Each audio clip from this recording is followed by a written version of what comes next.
Përshëndetje nga sofra shqiptare, kam sjell recetën e gjisës së kosit. Recetën origjinale, ashtu siç e kanë përgatitur gjyshët tona. Një gjisë shumë e mirë, shumë e shëndetshme, plot proteina, për përgatitjen e pitëve, për peçeve, për përgatitjen e turshisë, mund ta shfrytëzoni fërgesave e shumë tjera. Besoj se kam ju pëlqy kur ta shihni videon në vazhdim. Filloj me përgatitjen. Fillimisht bëjmë vluarjen e qumshtit për përgatitjen e kosit. Pasi që ta përgatisim kosin, atëherë përgatisim gjisën. Unë jam duke përgatitur kos kështu me 4 litra qumsht. Qumshti patjetër duhet të jetë qumsht fshati, qumsht bio. E kam hedhur në një tenxhere, tenxheria duhet të jetë sterilizuar mirë dhe tash qumshtin do e vlojmë në temperaturë mesatare. Qumshti ka filluar që të vlojë, tash e largojna nga zjarri dhe e lojmë që të ftohet derisa ta durojnë gishtat e dorës. Qumshti është ftohur deri në atë masë sa e durojnë gishtat e dorës, tash ja shtojna 150 gram me kos dhe e përzim kështu masën, shtojmë kosin dhe e përzim. Kosi shumë mirë është që t'jetë kos i përgatitur nga qumshti bio, sepse me kos marketi më vështirë bëhet zërja e kosit. Pra gjiza asnjëherë nuk duhet që të përgatitet me qumsht marketi, por me qumsht bio.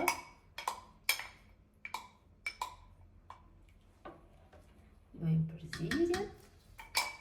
Tash tenxherës apo enës në të cilën bëni zërjen e kosit e mbuloni kështu me kapak dhe më pas e mbuloj kështu tenxherën me një batanije apo me një qërshaf, e mbuloj mirë kështu që të rrije ngrohtë.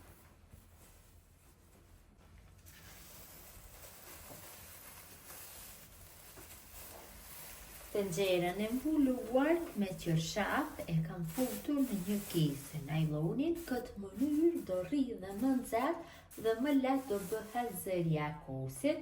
Ambienti i dhomës duhet të jetë i ngrohtë dhe kështu masën e lojmë në ambient ngrohtë që të bëhet zërja e kosit dikon për 6-7 orë.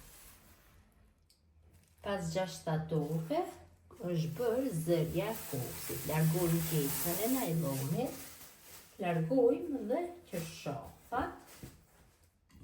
Ja, pra është bërë zërja e kosit, pothuaj sikur se një trup.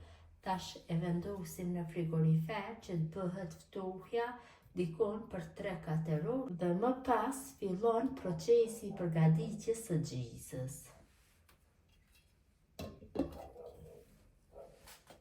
E kam larguar kosin nga frigoriferi, është ftohur mjaftueshëm, ka dalë si copë djathi. Tash bëjmë vetëm se përziren, kështu e përzim mirë, që mos ngelet topfa, mundohem ta bëj në një masë sikur se jogurti.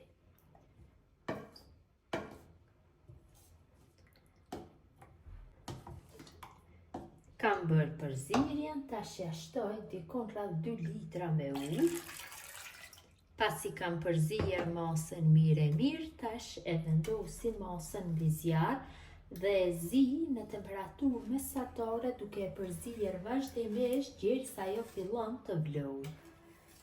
Masa ka filluar që të vlojë, është ndarë hira, e vëreni edhe vet.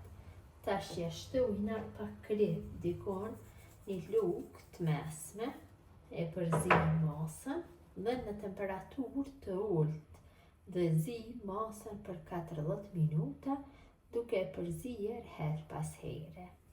Kjo është një ndër mënyrat origjinale të përgatitjes së gjisës së kosit. Këtë mënyrë e kanë përgatitur dhe gjyshët tona. Është ndër gjisat më të mira, mënyra më e mirë e përgatitjes, e cila përmban shumë proteina.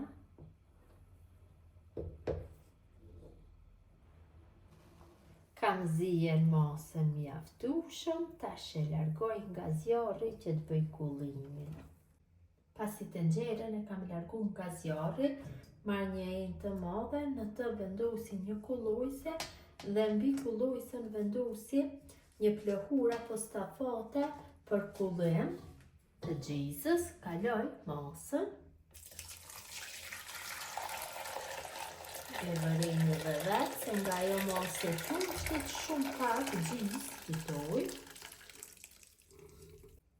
Për atë arsye, gjiza e kosit shitet më shtrenjtë, sepse duhet shumë qumsht për përgatitjen e kosit dhe përtojna gjizë me përmasa më të vogla. Mbyllim këtë thesjen e kullimit kështu. Dhe në anë të kullojsës, masën e vendosim në tenxhere tash për kullim, kështu, si që shifni, në kullojse dhe vendosim tek tenxherja dhe la që të kullohet dikon për 4 ose 5 orë, varet sa të trash e doni gjizën, qofse doni një gjizë më të lëngshme, atëherë lini dhe më pak. Këtë hirën mund ta shfrytëzojmë për përgatitjen e pogaçeve, për përgatitjen e lëngut të gjathit, për ruajtje gjathit. Mund ta vendosim në shishe plastike dhe ta vendosim në ngrirje që të përgatisim pogaçe kur kemi dëshirë. Gjiza është kulluar mjaftueshëm, tash e largojmë nga ky thesi që ka qenë për kullim.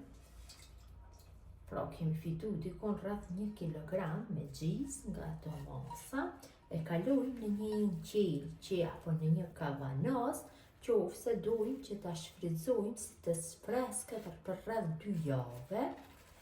Qofse doni mund ta vendosni edhe në ngrirje, përgatitni pite me të, ose kështu të freskët mund ta përdorni për përgatitjen e turshisë. Tash e bëjmë kriposjen ose e lojmë kështu të pa kriposur. Tash unë do i hedhi krip, kripa gjithmonë shtohet sipas dëshirës dhe bëjmë përzierjen. Vërtet ka dalë shumë e mirë, tamam gjizë beo. Për përgatitjen e përpeçave, kolpitëve, pitëve, mund të përgatisni në mëngjes, përgesa, apo si që qejka mund të përgatitni dhe turshi me këtë gjizë, pa fije problemi. Kjo është receta origjinale e gjizës së kosit, ashtu si që kanë përgatitur gjyshët tona. Vërtet ka dalë shumë e mirë, kam bërë dhe kriposjen. Tash enën e mbylli me kapak. Unë do e lëm kështu në frigorifer dhe do e shfrytëzoj rreth 2 javë. Qofse doni ju mund ta lini në ngrirje. Kjo është mënyra motra dashura se si përgatis unë gjizë kosi në shtëpi. Receta origjinale. Gjithë ju që përgatisni në këtë mënyrë ju bëft mirë, mirëmbëjtje nga sofra shqiptare deri në recetën e radhës.